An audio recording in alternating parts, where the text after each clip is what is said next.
సుదీర్ఘ మన్నిక NBC bearing సమర్పించు హెడ్లైన్స్. ల్యాండ్ టైటిలింగ్ చట్టం రద్దు బిల్లుకు ఏపీ కేబినెట్ ఆమోదం తెలిపింది. ఈ నెల 22 నుంచి అసెంబ్లీ సమావేశాలు నిర్వహించాలని మంత్రి మండలి సమావేశంలో నిర్ణయించారు. పౌర సరఫరాల శాఖ 2000 కోట్ల రూపాయల రుణానికి ప్రభుత్వ గ్యారంటీకి ఈ సమావేశంలో ఆమోదముద్ర వేశారు. ఉచిత ఇసుక విధానంలో జోక్యం చేసుకుని చెడ్డ పేరు తెచ్చుకోవద్దని మంత్రులు ఎమ్మెల్యేలకు సీఎం చంద్రబాబు సూచించారు. అక్టోబర్ తర్వాత ఇసుక రీచ్లన్నీ అందుబాటులోకి వస్తాయని తెలిపారు. డంప్ యార్డుల్లో ప్రస్తుతం 43 లక్షల టన్నుల ఇసుక ఉందని వివరించారు.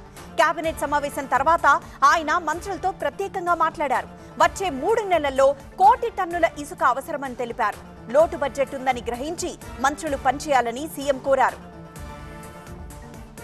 రాష్ట్రానికి సంబంధించి వివిధ అంశాలు చర్చించేందుకు సీఎం చంద్రబాబు ఢిల్లీ వెళ్లారు. ప్రత్యేక విమానంలో ఆయన గన్నవరం నుంచి ఢిల్లీ వచ్చారు. విభజన సమస్యల పరిష్కారం, ఇతర రాజకీయ అంశాలపై ఆయన ఈ పర్యటనలో ప్రధాని, కేంద్ర హోంమంత్రి అమిత్ షాతో చర్చించనున్నారు. కేంద్ర ఆర్థిక మంత్రి నిర్మలా సీతారామన్తోనూ చంద్రబాబు భేటీ కానున్నారు. ఎన్నికల హామీల్లో ఒకటైన మహిళలకు ఉచిత బస్సు ప్రయాణం పథకం అమలుకు ఏపీ ప్రభుత్వం సిద్ధమవుతోంది. ఆగస్టు 15 నుంచి ఈ పథకం అమలు చేయనున్నట్లు రెవెన్యూ శాఖ మంత్రి అనగాని సత్యప్రసాద్ ఎక్స్ వేదికగా వెల్లడించారు. ఇక అన్నా క్యాంటీన్లను వచ్చే నెల 15 నుంచి ప్రారంభిస్తున్నామని మంత్రి మండిపల్లి రాంప్రసాద్ రెడ్డి తెలిపారు. అన్నా క్యాంటీన్ల పునః ప్రారంభంపై కేబినెట్లో చర్చ జరిగిందని వెల్లడించారు. ఎన్నికల సమయంలో ఇచ్చిన హామీలను తాము దశల వారీగా అమలు చేస్తున్నట్లు ఆయన తెలిపారు. సచివాలయంలో తనకు కేటాయించిన ఛాంబర్ను డిప్యూటీ సీఎం పవన్ కళ్యాణ్ పరిశీలించారు. ఈ ఛాంబర్కు ఆయన రావడం ఇదే మొదటిసారి.